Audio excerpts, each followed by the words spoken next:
और अब अगला सेगमेंट यानी अगली रिपोर्ट। अब बात उस खबर की जिसने सनातन धर्म में आस्था रखने वाले करोड़ों लोगों को झकझोर कर रख दिया है।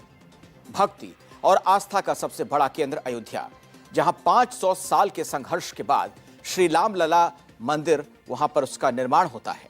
देश और दुनिया से करोड़ों भक्तों ने दिल खोलकर पहले मंदिर निर्माण के लिए चंदा दिया और उसके बाद पूरी श्रद्धा से मंदिर में चढ़ावा चढ़ा रहे हैं। लेकिन अब उसी राम मंदिर के चढ़ावे में चोरी के गंभीर आरोप लग रहे हैं। समाजवादी पार्टी के मुखिया अखिलेश यादव के राम मंदिर से दान की चोरी के आरोपों के बाद सियासत गर्म है। शुरुआती जांच में दान के पैसों की चोरी के कुछ सुराग मिले हैं, लेकिन अभी इस पर ट्रस्ट भी खामोश है और पुलिस भी। लेकिन बीजेपी और समाजवादी पार्टी बिल्कुल आमने सामने है। डिप्टी सीएम ब्रजेश पाठक ने दावा किया कि राम मंदिर की व्यवस्था पूरी तरीके से पारदर्शी है। सरकार किसी भी शिकायत की जांच कराने को तैयार है, लेकिन उन्होंने अखिलेश यादव से पहले बाबरी ढांचे के लिए जुटाए गए चंदे का हिसाब मांगा। वहीं अयोध्या से समाजवादी पार्टी के सांसद अवधेश प्रसाद ने मामले की उच्च स्तरीय जांच की मांग की है। अवधेश प्रसाद का यह कहना कि आस्था से जुड़े इस संवेदनशील मामले में अगर पारदर्शिता नहीं बरती गई तो श्रद्धालुओं का जो विश्वास है वो डिग जाएगा, प्रभावित हो सकता है। कि ये जो जांच कमेटी बनाई गई है इसकी स्वतंत्र जांच होगी, निष्पक्ष जांच होगी, इसमें कुछ संदेश लगता है। इसलिए ये प्रदेश स्तर का मामला नहीं है, पूरे राष्ट्र का मामला है, प्रभु श्री राम के चढ़ावे का मामला है।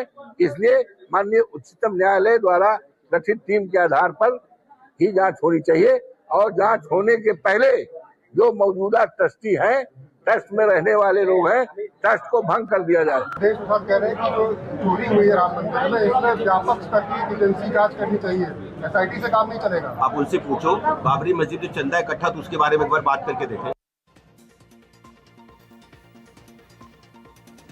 देखिए, यह मामला सिर्फ चोरी का नहीं है, यह आस्था का है। यह उन करोड़ों भक्तों का है जिन्होंने राम मंदिर निर्माण के लिए चंदा दिया, अब रोज चढ़ावा चढ़ा रहे हैं। जब भक्त का पैसा गायब होता है तो सिर्फ पैसे की नहीं, भावना की चोरी होती है।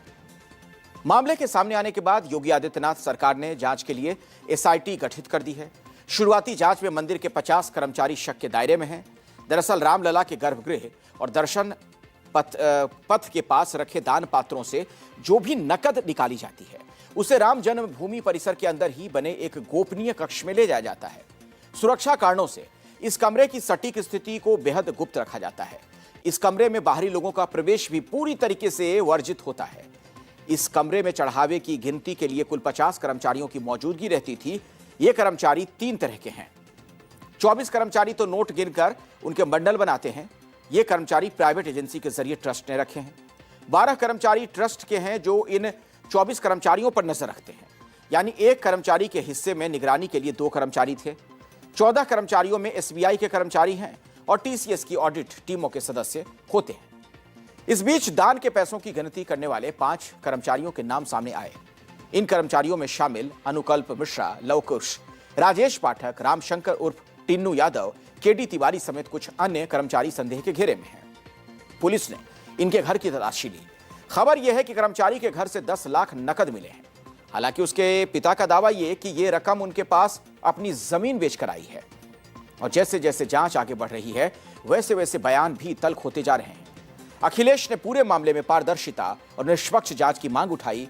इस पर मुख्यमंत्री योगी आदित्यनाथ ने भी पलटवार किया है।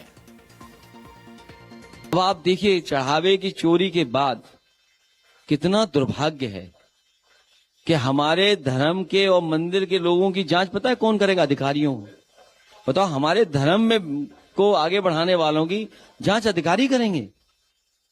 इससे बड़ा दुर्भाग्य और क्या हो सकता है सनातन धर्म के लिए? कि बताइए, प्रभु श्री राम, मर्यादा पुरुषोत्तम राम के चढ़ावे में अगर कोई बात हुई है तो कैमरा बंद कर करके आपस में बातचीत कर लें और कैमरा बंद कर करके, आंखें बंद कर करके जो चढ़ावा चोरी हुआ वो वापस रख दो। भगवान प्रभु श्री राम माफ कर देंगे। लेकिन बताओ, अधिकारी जांच करेंगे हमारे भगवान के पुजारियों की? ये सनातन धर्म का अपमान है कि बताओ, हमारे साधु संतों की इतनी पवित्र और प्रतिष्ठित जगह की जांच अधिकारी करेंगे? राम भक्ति की बात वे भी कर रहे हैं जो कल तक राम भक्तों पर गोलियां चलाते थे। उनको भी एहसास हो गया राम भक्ति की ताकत का। अब उनको भी इस बात का एहसास हो रहा है कि अगर वे इससे भटके तो ऐसा ना हो कि जनता फिर उनको हमेशा के लिए ही भटका दे। अब वह भी उस मुद्दे पर आस्था की बात करने लग गए। अब उनको आस्था याद आ रही है। अब उनको साधु संतों का सम्मान याद आ रहा है। एजेंसी की तरफ से रखे गए कर्मचारियों में ज्यादातर को हर महीने 14,500 रुपए वेतन मिलता है। ट्रस्ट के साथ जुड़े कर्मचारियों में कुछ ऐसे हैं जो बिना वेतन सेवा देते हैं। पूरे मामले की शुरुआत तब हुई जब इन कर्मचारियों में शामिल कुछ कर्मचारी पिछले 5 सालों में करोड़पति हो गए। इनकी लाइफस्टाइल बदल गई, महंगी गाड़ियां, जमीनें खरीद ली गईं। तो कर्मचारी सिर्फ वेतन पर गुजर बसर कर रहे थे, ये लोग उनके निशाने पर आ गए। जब मंदिर प्रशासन में उनकी सुनवाई नहीं हुई तो रामकोट मोहल्ले के एक कर्मचारी ने इस चोरी की चर्चा को सार्वजनिक कर दिया। ये बात अयोध्या की गलियों से होते हुए अखिलेश यादव तक पहुंच गई।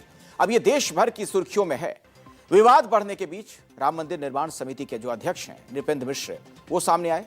उन्होंने कहा कि तथ्यों के आधार पर कार्रवाई होगी, दोषी पाए जाने वालों को बख्शा नहीं जाएगा।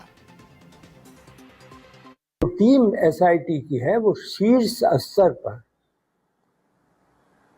मार्गदर्शन के लिए, आशीर्वाद के लिए वह मुख्यमंत्री जी से भी भेंट करने का अवसर, उसका उन्होंने अनुरोध किया है। पूरी तरीके से ट्रस्ट ने अपना मन बना लिया है और जितना सहयोग यह समिति एसआईटी चाहेगी, जिला प्रशासन से भी मेरी कल बात हुई, उन लोगों ने भी पूरी तरीके से जो भी हो सकता है सहयोग की बात बताई। सवाल ये है कि एसआईटी की रिपोर्ट से क्या सच सामने आएगा और क्या उस रिपोर्ट के बाद विपक्षी दलों के सारे संदेह दूर हो जाएंगे, इसका पता तो जांच रिपोर्ट आने के बाद ही पता चलेगा।